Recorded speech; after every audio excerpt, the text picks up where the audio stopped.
Profesori Goce Naumovski ka dhënë ndërheqje nga funksioni gjyqtarit të gjykatës kushtetuese të Republikës së Maqedonisë së Veriut. Naumovski dorëheqjen e ka dorëzuar në kuvend. Nga kuvendi, siç kanë njoftuar mediat, kanë konfirmuar se dorëheqja është pranuar dhe arkivuar nga shërbimet parlamentare. Jo zyrtarisht sipas informacioneve nga kuvendi, dorëheqja e gjyqtarit kushtetues Goce Naumovski është e parevokueshme, ndërsa në arsyetimin e tij ai ka theksuar se dorëhiqet për arsye profesionale dhe personale.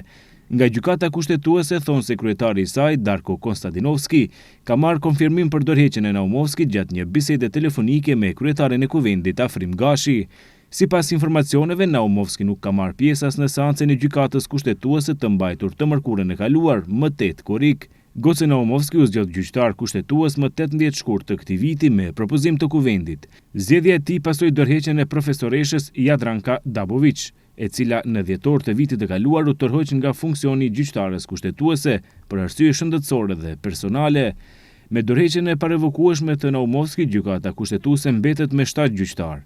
Kjo vjen pasi gjyqtarja kushtetuese Elizabeta Dukovska u shkarkua nga detyra, ndërsa në vendin e saj ende nuk është zgjedhur një gjyqtar i ri, edhe pse Këshilli Gjyqësor, që në fund të muajit mars propozoi gjyqtaren e gjykatës së apelit në Shkup Meri Dika për këtë funksion.